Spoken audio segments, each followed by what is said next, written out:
Coach, whenever you're ready. First of all, I have the utmost respect for David Cutcliffe. He's a heck of a football coach and a fabulous person.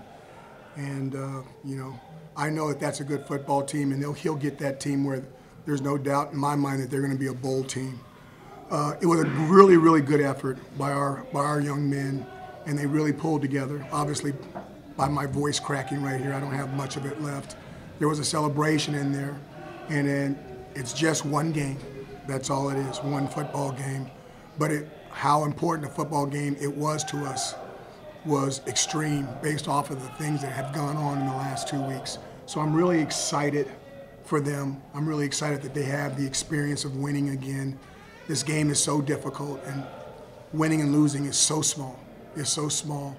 And for them to have an opportunity to play a game and to win the game the way they did is really, I lost my track of words because I started looking around and seeing what people predicted the score of this game was going to be. So I apologize for losing my train of thought because those reporters and what the score is going to be. But I'm really excited for the young men. And it was a fabulous effort. Hats off to the defense, Coach Standard. Nice job. And we'll move forward, till next week. And we'll see how it goes. Questions? Dino, was there a time, you mentioned the last 2 weeks obviously kind of being tough for a little bit, at what point over the last 2 weeks did you feel like maybe the mood at practice changed or the mood in the locker room changed, or was there kind of something that you felt like you guys were going to come out and play a lot better today? We kept saying that practice was good, practice was good. I thought that the way we handled it that Sunday after the Boston College game of just telling the kids exactly what was going on. They didn't have to read any newspaper articles or go to the internet. This is what's going on. This is what we're going to do. And, hats off to them being mature enough to handle it and say, okay, well, this is what we're going to do because this is what we can handle and this is what we can't handle. And the practices were good, but we've had good practices before. But for me to sit here and say, hey, I knew it was different, it was good practices. We've had good practices and loss, and we had good practices for the last 2 weeks, and we had a really big win. They're hard to judge sometimes, young people. Steven? In your Perry's Ice Cream Scoop with Matt Park, you discussed about removing conflict from the defense and allowing them to play more freely. Obviously had 3 straight turnovers. What does that mean? Can you explain kind of how you remove that conflict, and did you see changes you put in that defense the last 2 weeks playing out today? Again, you can't change much of the defense. That's a true statement. I'm not going to. Sure. You really can't. You've been practicing something for a long period of time. What you can do is, I know you play chess, Stephen. I know you do. To me, when you play chess, it's such a complicated game, and the start of the game is really complicated. So you get yourself 2 or 3 opening moves that you want to start with, and you open with those moves, and then you start the game. And even though it's complex, you make the game simpler because you don't have to think about the openers. I felt that the game was a little bit simpler, and we've had some success. Now you got to understand something. Duke didn't know what we were going to do. Okay, so that's a huge advantage for us. And next week, they will. And we won't have that advantage any longer. So we'll have to see how it goes. But for this week, it really worked out extremely well. When you talk about maybe some early game surprises, was that stuff on defense, or are you more referring to attrition in the slot and flipping service and veteran?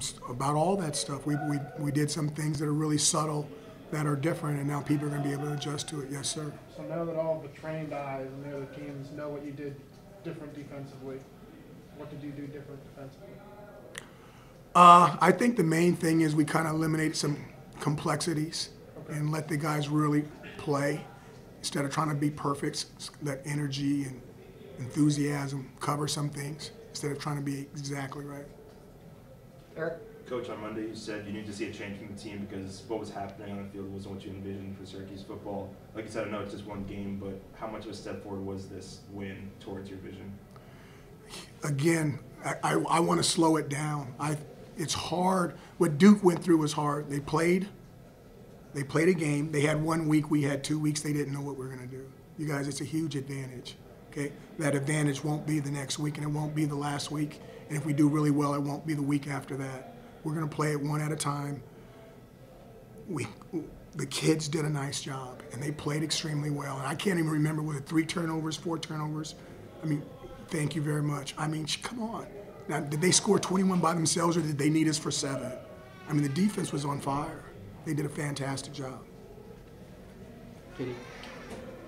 A lot of times last year when Kendall and Elton were having big sack games, they attributed a lot to Chris Slayton. You kind of got that Chris Slayton style player back this week, McKinley Williams. It seemed like the pass rush and defense in general took a step up. How important was it to have McKinley back and kind of wreaking havoc in the interior of that defensive line? I don't think it was one guy. In fact, I can't even remember how many plays McKinley played, and I love that McKinley finally got back. But I saw him out there one time, and I thought the quarterback went down, but I can't think about how many plays he played. So I would like to think it's more than just him. There's a whole bunch of guys in the inside, and Alton and Kendall doing some things on the outside. And I think they did. Again, you talk about things that happen in the game that affect the game. That young man, I hope he's all right. Their tackle that got hurt, I mean, that was their left tackle, if I'm not mistaken, so they had to put their backup. A left tackle's that's a big chess piece. And they had to put their backup left tackle in, and then their backup left tackle is going against Kendall Coleman. I mean, you know, that's a huge advantage, and it happened in the first quarter, correct?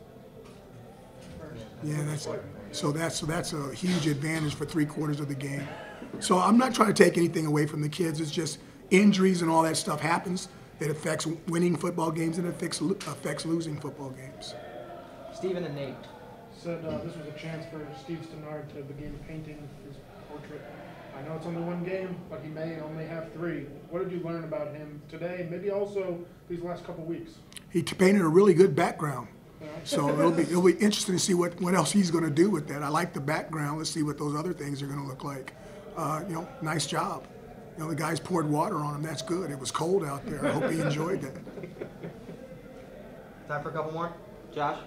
Dino, what did you kind of see different? Did you see anything different, I guess, in the rushing attack today and kind of why it opened up a little bit more than you've seen in the past? You know, they were, we kind of knew what they were going to do, so it was a matter of will.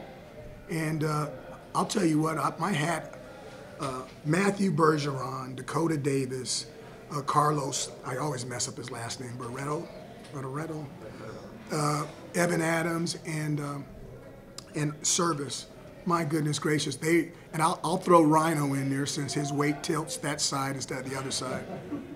But they were serious about running the football. And then when Mo had that early success with about 75 cousins and brothers and sisters and all that stuff out in the stands, they were really wanted him to have a good day in front of his family, him being a senior and all. That kind of took over a little bit, and you could tell that they wanted to get it done.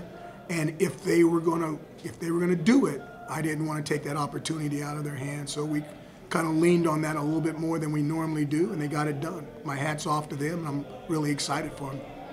Final question for Coach. 2 more. JD? You got Jawar into the game today, and he got his first career touchdown. And I saw when he went over the sideline, you had a big smile on your face, gave him a big hug. What's it like to see a guy like Jawar, who has had an interesting journey in getting to Syracuse, be able to come through in a big moment? It's when a guy gets his first touchdown, it's always exciting, and you always want to say something that he'll remember in his ears. So hopefully he'll remember what I said, and he'll score a lot more. And just taking a step back from football a little bit, what do you say to your locker room and your team when everything that's happening on campus, all of these violence incidents, how do you keep them focused on football? You know, that all that stuff is, you know, it's the news. There's no doubt everybody's talking about it. But when they go out there, football is such a different game, I think, than some of the other sports, is that they really have to be locked in on what they're doing. If you watch the game, I think that maybe 4 or 5 guys got hurt in the game. I'm combining both football teams. I know we've got 2 guys that are really banged up. But even though that is the pressing issue and it's probably the most important issue, when they're playing the game, they really need to stay locked in, because if they don't, they could hurt themselves. So I would like for them to stay locked in on the game and be focused and even celebrate afterwards. But when we go back, we're going back to campus, and all that stuff is going to be there. And I'm sure they have their opinions and they have their rights by the First Amendment, and I'm all for that. Have you kind of talked to the team at all about that yet? We've been kind of locked in on something else a little bit, but I'm sure it's coming to a theater near you very soon. All right, Coach, thanks very much for your time. Thank you. Joe. Thank you, guys. Thanks a lot. Yep, you're welcome.